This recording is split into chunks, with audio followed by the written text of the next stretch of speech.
DTN நேயர்களுக்கு வணக்கம். இன்று நம்முடன் மூத்த பத்திரிகையாளர் திரு தாமோதரன் பிரகாஷ் அவர்கள் இணைஞ்சிருக்கார். வணக்கம் சார். வணக்கம் அனிதா டேனியல் மேடம். வணக்கம் சார். நேற்றைக்கு பார்த்தீங்கன்னா, பிரதமர் மோடி அவர்கள் பீகார்ல ஒரு பிரச்சாரத்துல ஜாயின் பண்ணியிருக்காரு. அதில பார்த்தீங்கன்னா, தமிழ்நாடு ஒரு பீகார்ல இருக்கிறவங்க எல்லாரையுமே துன்புறுத்துறாங்க அப்படின்னு பேசி அந்த மாநாட்டில பேசியிருக்காரு. அது மட்டும் இல்லாம தமிழ்நாட்ட அவமானமாவும் பேசியிருக்காரு. இது எதனால இப்படி பேசியிருக்காரு அப்படின்னு பார்த்தீங்கன்னா, காங்கிரஸும், திமுகவும் அலைன்ஸ்ல இருக்கிறதுனால தான் இந்த மாதிரியான பேச்சுக்கள்லாம் அவர் பேசுறாருன்ற ஒரு தகவல் வருதே சார். இது எப்படி சார்? அதாவது தமிழர்களை அட்டாக் பண்ணி பேசினா மோடிக்கு எப்போவுமே லக்கு அதிகம். இப்போ ஒரிசாவில் விகே பாண்டியன் ஒரு ஐஏஎஸ் அதிகாரி. அவர் ஒரிசாலேயே ஒர்க் பண்ணி ஒரிசாலேயே நல்ல புகழ் பெற்று ஒரிசா மக்களுக்காக தன்னுடைய வாழ்க்கையே டெடிகேட் பண்ணி முழுக்க ஒரு தியாகபூர்வமான ஒரு ஒர்க். அவர் பலாசோர் மாதிரி இடங்கள்லாம் தியாகம் நிறைய பண்ணியிருக்கார். அவர் ஒரிசான்றது ஒரு நக்சல் அதிகமாக இருக்கக்கூடிய ஒரு மாநிலம். அந்த மாநிலத்தில் நீங்கள் மக்களுக்கு சரியாக சேவை செய்யலைன்னா உங்கள் உயிருக்கே ஆபத்து. அந்த மாதிரி ஒரு மாநிலத்தில் பாண்டியன் மிக சிறந்த சேவையை பண்ணுறாரு. அஃப்கோர்ஸ் அவர் ஒரிசா பொண்ணையே தான் கல்யாணம் பண்ணுறார். அப்போது போன தேர்தல் வருது. அங்கே பிஜு பட்நாயக்கை எதிர்த்து பாஜக பிஜு பட்நாயக்கோட கூட்டணியில் இருந்துக்கிட்டு அவரோட தயவில் தான் மேலே வந்துக்கிட்டு இருந்தாங்க. எப்படி ஏடிஎம்கேவோட கூட்டணியில் இருந்துட்டு ஏடிஎம்கேவை காலி பண்ணுறாங்களோ அதே மாதிரி இப்போது பிஜு பட்நாயக்கை காலி பண்ணுற மாதிரி பிஜு பட்நாயக்கு எதிராக பிஜேபி நிற்கிது. அந்த தேர்தலில் நரேந்திர மோடியும் அமித்ஷாவும் ஒரு விஷயத்தை முன்வைக்கிறாங்க. அதாவது தமிழர்களுக்கு எதிரான ஒரு விஷயத்தை முன்வைக்கிறாங்க. அங்கே இருக்கக்கூடிய விகே பாண்டியன் அப்படின்ற அந்த ஐஏஎஸ் அதிகாரி அவர் பிஜு பட்நாயக்கோட கட்சியிலேயே சேர்ந்துடுறாரு. ரைட்டுங்களா? அதுக்கு அந்த கட்சியுடைய வேட்பாளராக அவர் நிற்கலை. ஆனால் அந்த கட்சியில் சேர்ந்துடுறார். அந்த கட்சியோட எல்லா வேலைகளையும் பார்க்குறாரு. பிஜு பட்நாயக்கோட வாரிசாக அவர் வருவார் அப்படின்ற மாதிரி செய்திகள் கோத்து நிறைய வெளியில் வருது. அந்த செய்திகள்லாம் வச்சுக்கிட்டு இவர் என்ன சொல்கிறாருன்னா, பூரி ஜெகநாதர் கோவிலில் இருக்கக்கூடிய அறையில் பெட்டகங்களில் நிறைய தங்கம் இருக்குது. அந்த தங்கங்கள் இருக்கக்கூடிய அறையின் பெட்டகங்களின் சாவி தமிழ்நாட்டில் இருக்குது, இவர்கிட்ட தான் இருக்குது அப்படின்ற மாதிரி ஒரு இதை அவர் பெருசாக சொல்கிறாரு. விகே பாண்டியன்கிட்ட தான் இருக்குது அப்படின்ற மாதிரி பெருசாக சொல்கிறார். அது பிஜு பட்நாயக்கை எதிர்பார்க்காத ஒரு தாக்குதல். ஏன்னா விகே பாண்டியன் முழுக்க முழுக்க தன்னுடைய வாழ்க்கையே ஒரிசா மக்களுக்காக அர்ப்பணித்தவர். ரொம்ப ஸ்ட்ரெயிட் ஃபார்வர்டு ஆஃபீஸர். அப்படிப்பட்ட ஒரு ஆளை இப்படிலாம் பேசுவாங்களா அப்படின்றது பிஜு பட்நாயக்கே ஒரு பெரிய ஷாக்கு. அவங்க அப்படியே நில குலைஞ்சி நிற்கிறாங்க. இவங்க பிஜு பட்நாயக்கை பர்சனலாக அட்டாக் பண்ணி அந்த தாக்குதலை கொண்டு போகிறாங்க. இத்தனைக்கும் பிஜு பட்நாயக் இவங்களுக்கு ரொம்ப லாயலாக இருக்கார், விசுவாசமாக இருக்கார். எல்லா விதத்துலேயும் பிஜு பட்நாயக் இவங்களுக்கு தோளோட தோள் நிற்கிறாரு. பல சந்தர்ப்பங்களில் பாஜக மைனாரிட்டியாக இருக்கும்போது ராஜ்யசபாவில் அவர் தூக்கி விடுறாரு. பாஜகவே அவர் இல்லைன்னா இருக்காது அப்படின்ற ஒரு கண்டிஷனில் தான் பாஜகவே பல சந்தர்ப்பங்களில் அவர் காப்பாற்றிருக்கார். அப்படிப்பட்டவர். அதாவது இப்போ உங்களுக்கு நீங்கள் ரொம்ப வறுமையில் இருக்கீங்க, கஷ்டத்தில் இருக்கும்போது ஒருத்தர் ஒரு கிளாஸ் தண்ணி தான் கொடுத்துருப்பார், இல்லைனா ஒரு டீ வாங்கி கொடுத்துருப்பார். ஆனால் அந்த டீ வாங்கி கொடுத்தது ஒரு விஷயம் இருக்கு இல்லையா, அது சின்னது. காலத்தில் செய்த உதவி சிறிதெனினும் ஞாலத்தின் மாலை பெரிது அப்படின்னு சொல்லுவாங்க. அந்த மாதிரி இந்த உலகத்தை விட மிகப்பெரிய உதவின்றதான் அது நம்ம பார்க்கணும். அந்த மாதிரி உதவி செஞ்ச பிஜு பட்நாயக்கையே விகே பாண்டியனை வச்சு தூக்கி போட்ட உடனே ஒரிசாவில் பிஜேபி வெற்றி பெற்று. இப்போது இவங்க அடிக்கடி தமிழ்நாட்டுக்கு வருவாங்க, தமிழை போற்றுதுன்னுவாங்க, திருவள்ளுவர் குறள்களை காட்டுவாங்க, தமிழ் தான் உலகத்திலேயே தலை சிறந்த மொழின்னுவாங்க. ஒரு ஐஏஎஸ் அதிகாரி அங்கே இருந்து அவர் எம்பி ஆனார். அவர் திருக்குறள் மாதிரி ஒரு மொழியே இல்லைன்னு சொல்லிட்டு அவர் பேசிக்கிட்டு இருந்தார். அதுக்கப்புறம் அவர் கொஞ்ச நாளில் மாற்றி பேச ஆரம்பித்தார். இவங்க அப்படியே பேசிக்கிட்டே இருப்பாங்க. தமிழ்நாட்டுக்கு வந்தாங்கன்னா தமிழை வந்து இவங்க கொண்டாடுற மாதிரி யாரும் கொண்டாட மாட்டாங்க. பாம்பு தின்ற ஊரில் போனால் நடுக்கண்டம் வந்து எந்து அப்படின்வாங்க. அந்த மாதிரி இவங்க தமிழை புகழ்கிற மாதிரி கொண்டாடுற மாதிரி யாராமே கொண்டாட முடியாது. அந்தளவுக்கு கொண்டாடுறவங்க அப்பப்போ தமிழ் மேலே விஷத்தையும் கக்குவாங்க. ஒருத்தன் வந்து ஒரு நார்த் இந்தியன் எம்பி சொன்னான், நாங்கள்லாம் வெள்ளையாக இருக்கோம், திராவிடர்கள் தமிழ்நாட்டில் இருக்கக்கூடியவங்கெல்லாம் கருப்பாக இருக்காங்க. ஸோ வந்து எங்கள் நாட்டிலையும், இது அமெரிக்காவில் சொல்கிறாரு, எங்கள் நாட்டிலையும் வெள்ளையர் கருப்பர் என்ற இன வேறுபாடு உள்ளது அப்படின்ற மாதிரி ஒரு இதை தூக்கி போட்டான். அது வந்து ஒரு பெரிய அளவுக்கு கொந்தளிச்சிட்டாங்க எல்லாரும். அதாவது உண்மையிலே என்னென்னா ஆஃப்ரோ ரேஸ்ன்னு ஒன்று இருக்குது. ஆஃப்ரிக்காவில் தானே மனிதன் தோன்றி வளரான். அந்த ஆஃப்ரோ ரேஸில் வர்றது தான் பிளாக். அந்த கருப்பு வந்து நமக்கும் இருக்குது. நம்ம வந்து அந்த ஆஃப்ரோ ரேஸ் இருக்கு இல்லையா, அந்த ஆஃப்ரோ ரேஸோட டிசெண்டன்ஸை வந்து சர்ச் பண்ணி பார்த்தீங்கன்னா உங்களுக்கு வந்து தேனி மாவட்டத்திலலாம் மாட்டுவாங்க. அதெல்லாம் ஒரு மிகப்பெரிய ஆராய்ச்சி, ஆஃப்ரோ ரேஸோட கண்டினியூவேஷன். அந்த ஆஃப்ரோ ரேஸோட குணாம்சம் நம்மக்கிட்ட இருக்கிறது வந்து கருப்பு இருக்குது. நடுவில் ஒரு ரேஸ் வந்து நார்த் இந்தியாவில் இருக்குது. அவங்க கொஞ்சம் மீடியமாக இருப்பாங்க, கலரில் கொஞ்சம் மீடியமாக இருப்பாங்க. அவங்க வந்து சவுத்துக்கு வந்திருப்பாங்க. அதே மாதிரி பிரிட்டிஷ்காரன் வந்து சவுத்துக்கு வந்திருப்பான். அந்த ரேஸுக்குள்ளே வரக்கூடிய அவங்க வந்து கொஞ்சம் வெள்ளையாக இருப்பாங்க. அதே மாதிரி இந்த ஆரியர்கள், அவங்க வந்து வெளியூர்லேருந்து வந்தவங்க, அவங்களோட ரேஸோட கலப்பினம் வந்து கொஞ்சம் ஒயிட்டாக இருப்பாங்க. ஆனால் இந்த ஆஃப்ரோ ரேஸோட ஒரிஜினல் தமிழர்கள், ஒரிஜினல் ஆட்கள் வந்து கொஞ்சம் பிளாக்காக தான் இருப்பாங்க. உண்மையிலே பார்த்திங்கன்னா பிளாக்கு தான் வந்து இந்த மண்ணுக்குரிய பழைய காலத்து கலர் வந்து பிளாக்கு தான். இவங்க கொஞ்சமாக வெள்ளையாக இருக்கிறாங்க அப்படின்ற மாதிரி ஒரு ரேஸு அங்கே இருக்குது நார்த் இந்தியாவில். அந்த ரேஸோட விஷயத்தை வச்சு இவங்க பேசினது வந்து இந்த மாதிரி பண்ணாங்க. அதே மாதிரி இதுக்கு முன்னாடியே இவங்க பீகாரிகள் தாக்கப்படுகிறார்கள் தமிழ்நாட்டில். அதாவது ஒரு ஹோலி பண்டிகையை கொண்டாடுறதுக்கு இவங்க ட்ரெயினில் போகிறாங்க.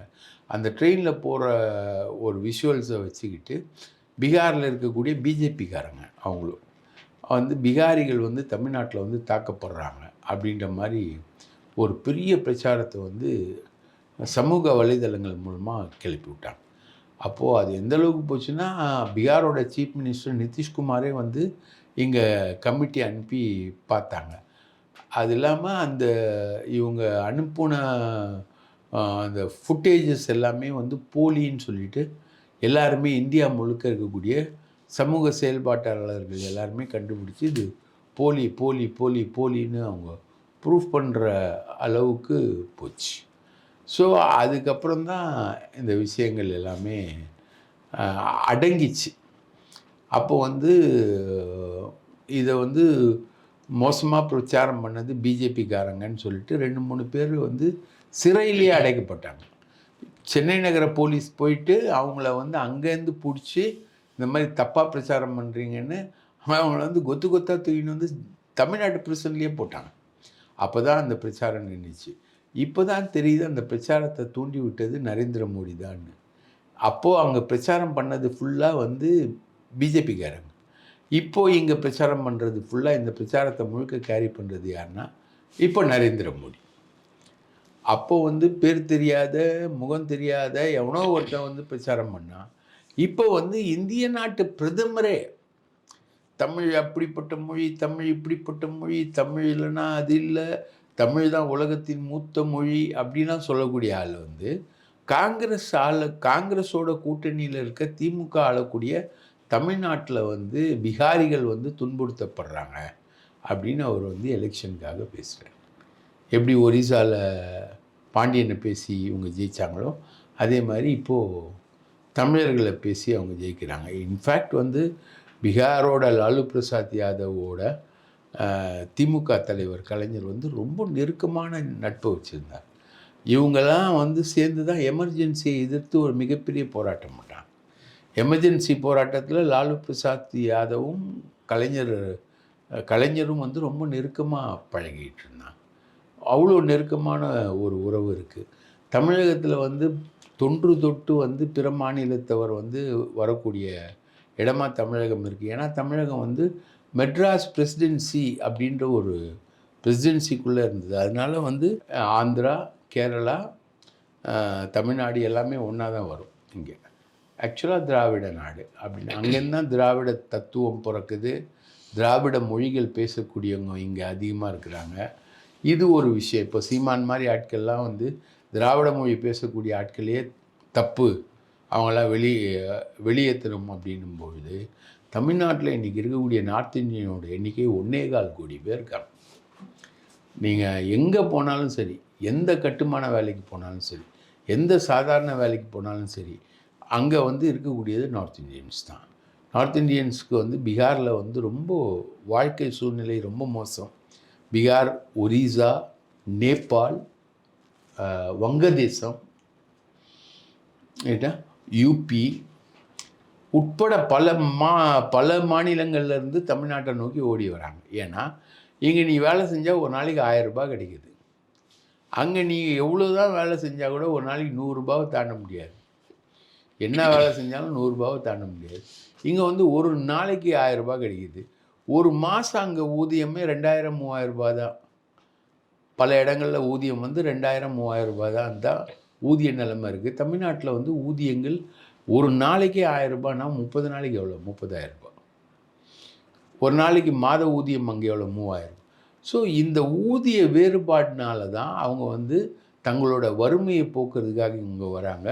இங்கேருந்து கோடிக்கணக்கான ரூபாய் சம்பாதிச்சு அவங்க நாட்டுக்கு அனுப்புகிறாங்க. 1.25 கோடி பேர் இருக்காங்க.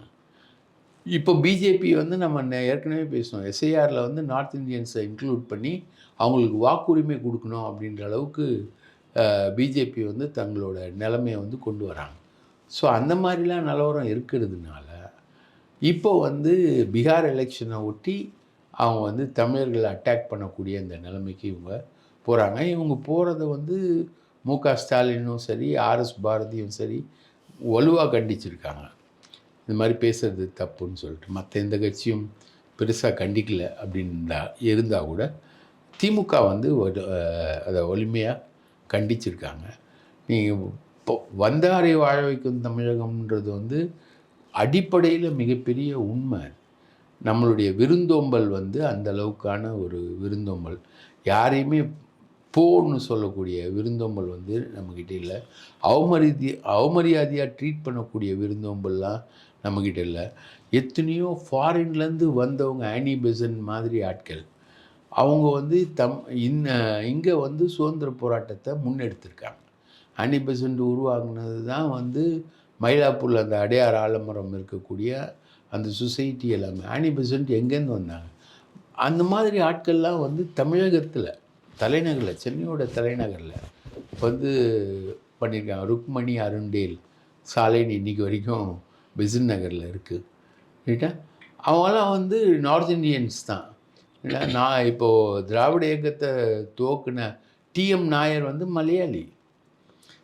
அவர் தான் வந்து திராவிட இயக்கத்தை துவக்கிறார்.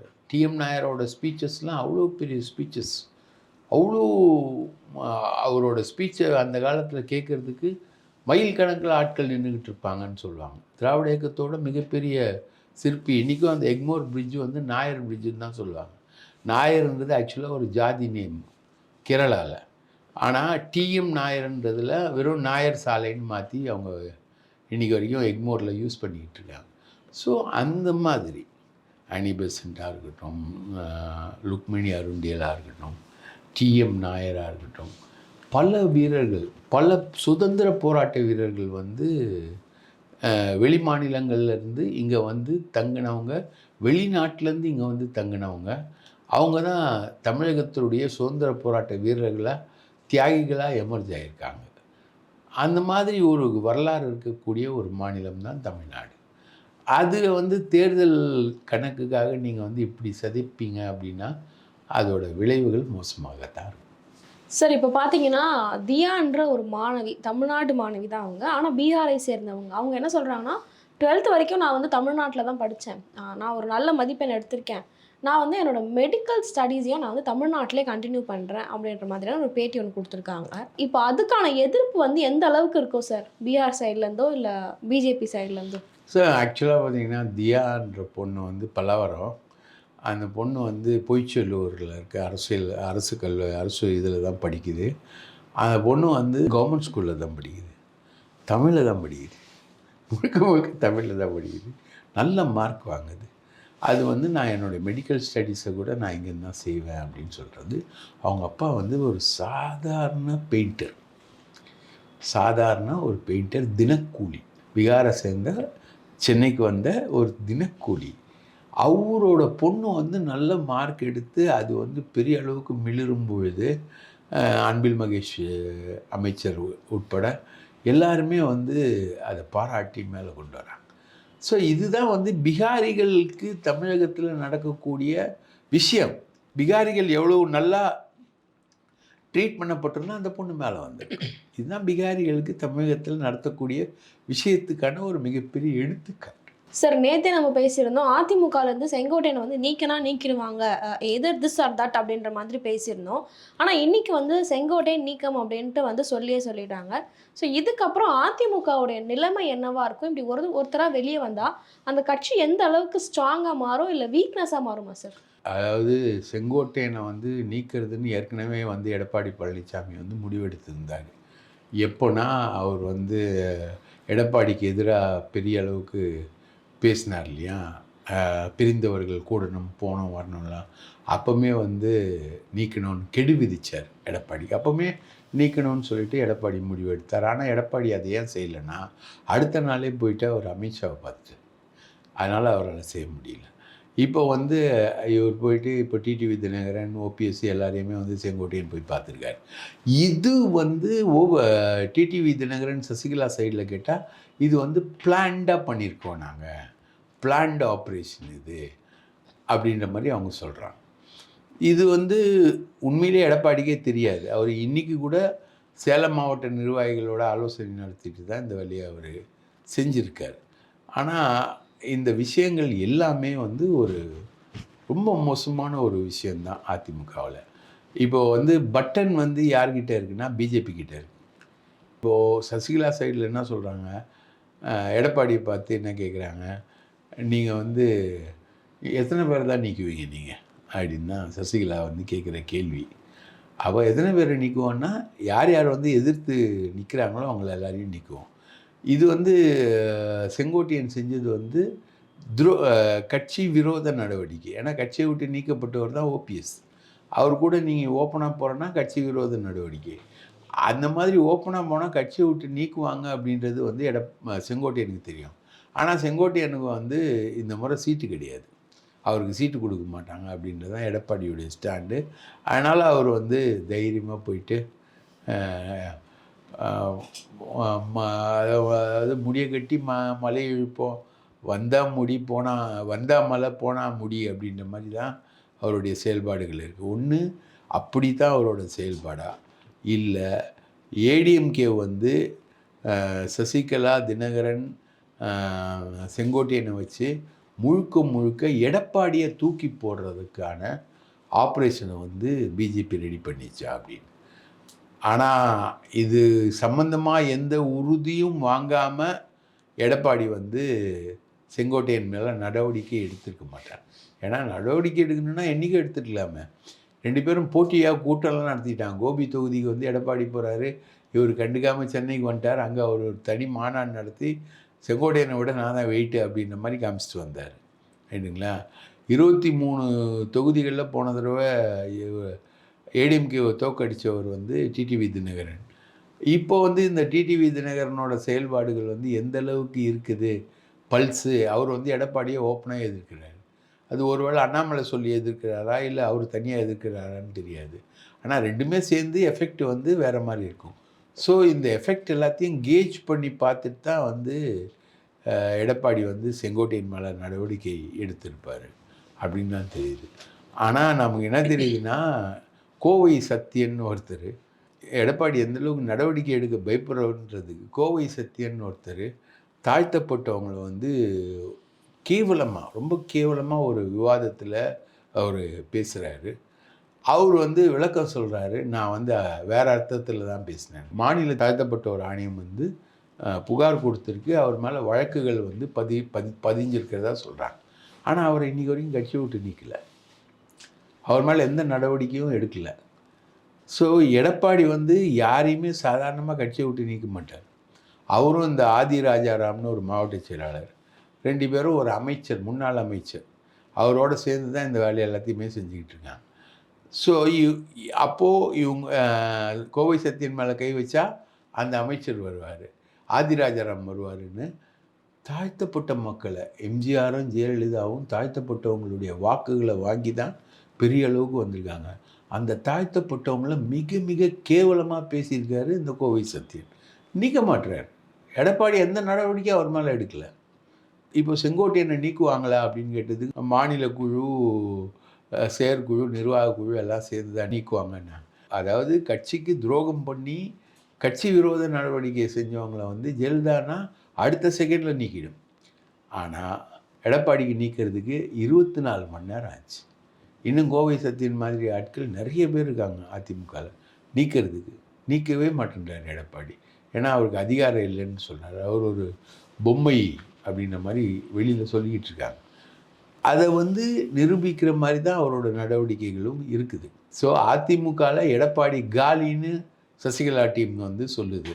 எடப்பாடி காலியா இல்லையா, அதிமுகவே காலியா அப்படின்றது வந்து எதிர்காலம் தான் சொல்லும். பல்வேறு புதிய தகவல்களை பகிர்ந்துக்கிட்டீங்க. மிக்க நன்றி சார். வாய்ப்பளித்ததற்கு மிக்க நன்றி.